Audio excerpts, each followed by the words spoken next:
Hi everyone, this is a Stella Domingo exclusive. I can only do this for SDK. So what happened, it actually started with the poor billionaire's wife, when the friendship started, a lot of people warned me, and people were like, she does drugs, so I should be careful so that she doesn't initiate me. So I jokingly said, oh, something I didn't do in secondary school, something I didn't do in university, is it now after getting married and after having kids that I'll do it, So I just laughed it off. I didn't take it serious. I'll be like, no, you guys don't worry, I'll be safe. And yeah, the way people said, okay, so she does loud, that's the drug that she takes. So, and just like people predicted, she was like, everything I'm going to say in this Stella Domingo exclusive, I'm going to post on my page videos so that you can see petitions to the IG of police, and then those I sued to courts and stuff like that, everything. So as we're going, I'm going to be uploading everything so that you can see. So it first initially started with the drinking of alcohol. I'm a Muslim, so I can't drink alcohol.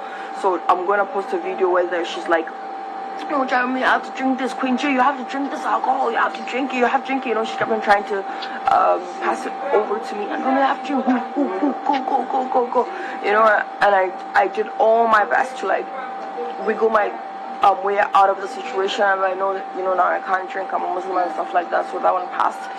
So normally days when she's like, oh, maybe she passes loud to me, and I'm like, no babe, I'm good, thanks. I wasn't judging her then.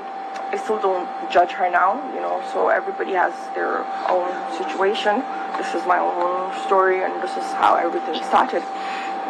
So one day I went over to visit her, and then I saw all of them with a lot of balloons, and in my head I was wondering, what are grown adults doing with balloons, And then she was like, yo, Quinja, you need to try this.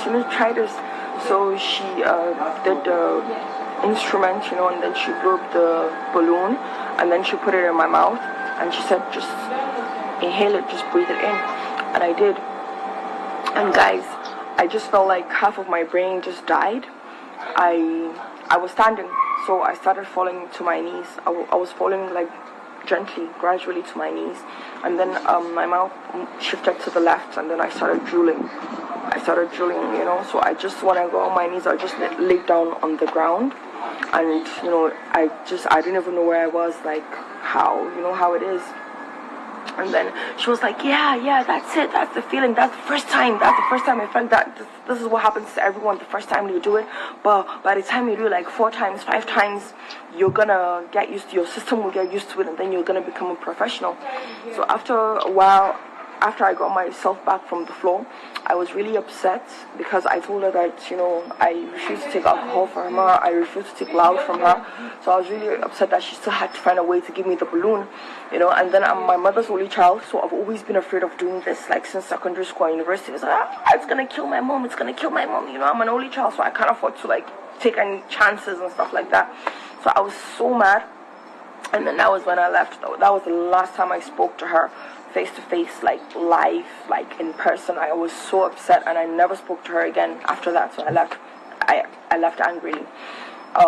Then a few months later, there was a doctor. We saw a news on news platforms that someone went for BBL, and everybody was so angry with the doctor. They said her name is Dr. Anu, that Dr. Anu was quack, she's not a good doctor, she killed someone and stuff like that. So she reached out to me on Instagram. I had never met her before, never spoken to her before. She reached out to me on Instagram DM, and she's like, oh Jaruma, look at everything that's happening. It's such I can't believe it, this person died, it wasn't my fault, like that. So I just consoled her. I said, oh, don't worry, everything will be fine. I was in Dubai then.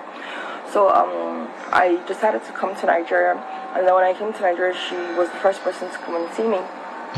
So when she came to see me, it was the same thing, the same crying and everything. She felt so bad about the person dying and how everybody's attacking her. Oh, Jaruma, they're trying to bring me down. They're trying to bring down my business and tarnish my image. And I said, don't worry, everything's going to be okay, because even the best doctors in the world have had patients that have died. Life and death is in the hands of the Creator and stuff like that. So we talked in general. We talked about life. We talked about business. We talked about and everything. And she was like, babe, if I do want an injection for you, you're going to sleep like you've never slept before. You're going to forget all your problems. And I'm like, oh, you don't mean it? She's like, yeah. So, she's a medical doctor, so I didn't really think anything negative of it, right? And then she was like, bring your hand, bring her. I was sitting on the couch, and then she was like, come to your bed, come to your bed, come to the bed, come to your bed. I sat on my bed, and then she took my hand, and then she pushed in the injection. And the moment she started the injection, I just felt something from the back of my neck, like this, down to my shoulder, back of my shoulder, like, like the body had felt something it had never felt before. And as she was doing it, I was just like collapsing, like going down to my bed.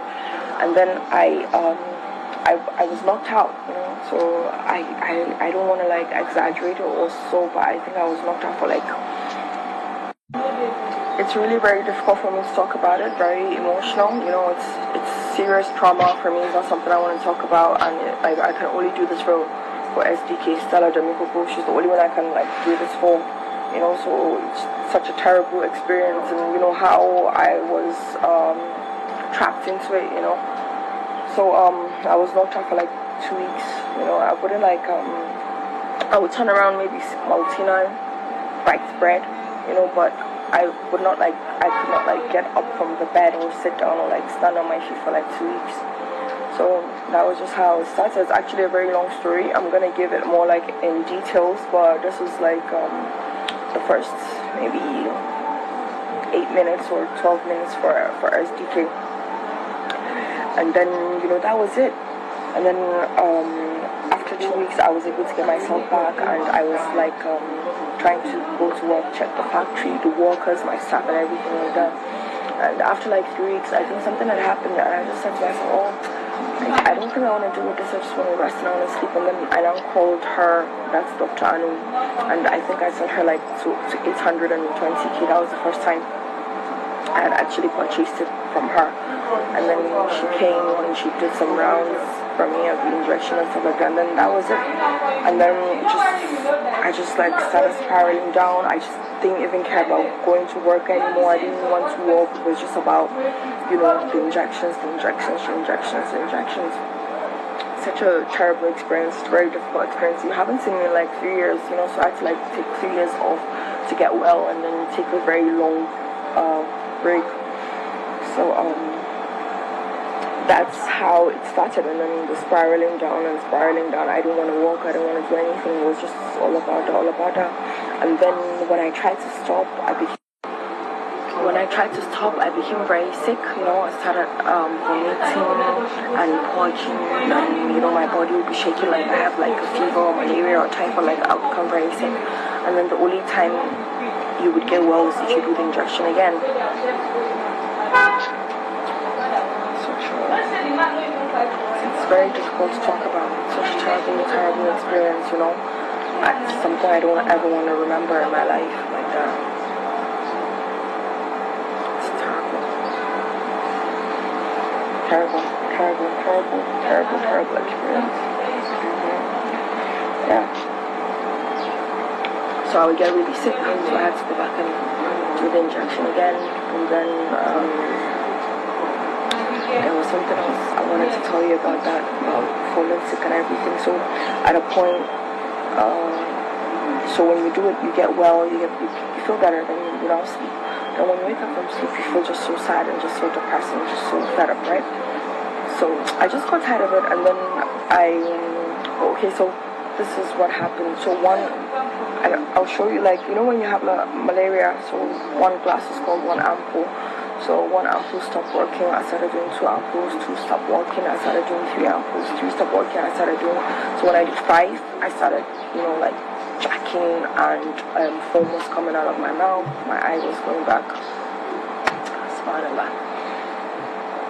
So subhanallah. My eyes were, the black was going back. You could only see the white. Foam was coming out of my mouth, and you know, like when you have epilepsy and they have to put like a spoon in your mouth. So they didn't put a spoon in my mouth, so I chewed my mouth and my tongue. So by morning it was like really swollen everything.